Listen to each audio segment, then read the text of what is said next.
can see as you walk up, you hear these voices lively, although there's no music coming out yet. But this large orc kind of turning a human away. You see maybe middle-aged. This human turns away a little dejected, kicks the dirt, and walks by you. But as you walk up to this orc, he turns and looks at first you, Heinrich, and then you, Shay.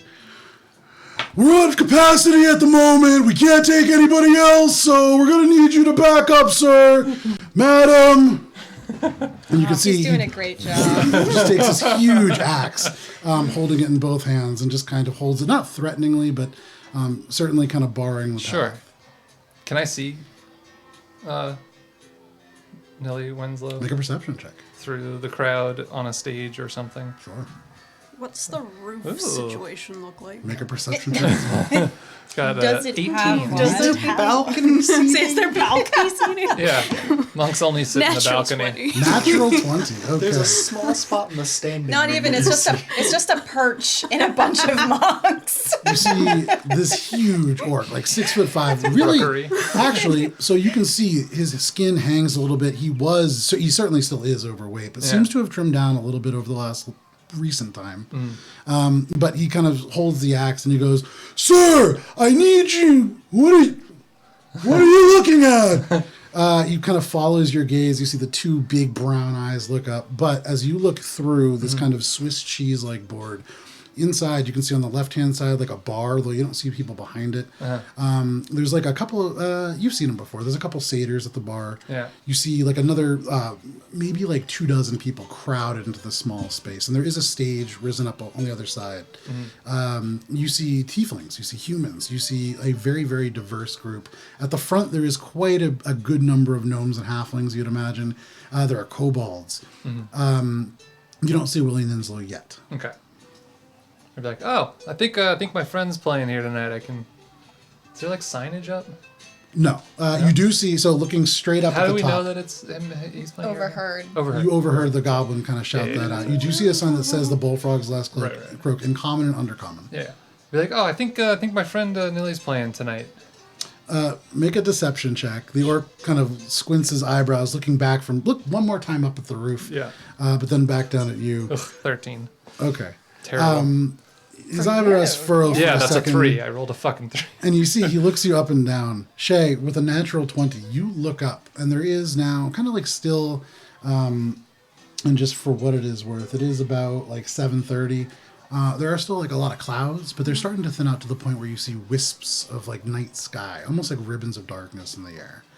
And with a little bit of light that comes down, you can see plenty of rooftop situations. For the bullfrog's last croak, there are these like weird, what look like at one point maybe rooms or turrets that are now in such bad repair that you doubt very highly that they're being used. But they sit at weird angles that hang over the street, and so plenty of perches to be lost up in. Do it while I'm distracting him. Yeah, while he's distracted. Okay. Without any issue, as you can run up vertical surfaces. As soon as he turns and furrows his brow and kind of goes, "You don't know," and you immediately up and are gone. Yeah. There's like one or two people that kind of follow you up and continue to walk as you do. And you can actually see one of the guards kind of like pull their hat back and watch from across the street. I'm like, over well, I this can't do tavern. anything about that, so. Yeah, wait, go get her. Yeah. He, for what it's worth, this is one of the guards across the street at this sort of like crypt. Right, where we're heading later. Yeah, they don't seem to really care. And if you kind of catch this out of the corner of your eye, you can see it's kind of like a look of like impressed, like, wow. I should be but- worried. We're heading Woman. over there next. Yeah, this war kind of stops. I don't believe you! Oh, look, you know the story about Cain's scale and all that he sings about? Wait a minute. Sings about maybe like a black cat named Morrowind. That's a new song! Yeah. I heard him practicing it, but he said he never played it before! Yeah, that's myself and my friends who were, just sort of having food before we come down and catch a show. Well, where's the Slayer of Nightmares? The Slayer of Nightmares, right. Slayer of eggs. He's on vacation, taking down a dragon of that caliber takes a lot out of you.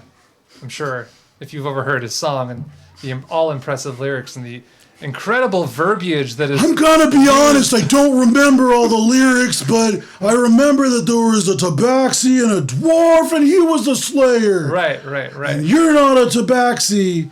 And he turns, and Shay is like not there. Well, she might have been a dwarf, but I don't think so. I don't think there's any room for you, sir. Well, fine. You are doing a wonderful job at this establishment, keeping it nice and safe, so I'll just listen from outside. That's fine. You can see he kind of like he drops his guard a little bit and smiles and goes, thanks, my friends got me this job. And he turns and goes, oh, and you can see actually as you turn, another satyr, a third one, although this one male, unlike the other two. Little pudgy. You can see like a receding hairline, and he has around his neck this flute with a number of bungholes stuck into it. But as he approaches, you can see he just kind of nods and goes, hey, Gorgus. And the orc kind of looks and goes, hi, Mr. Steve, go ahead. And he kind of stands to the side and opens the door. You can see Bunghole nods and kind of looks at you up and down for a second.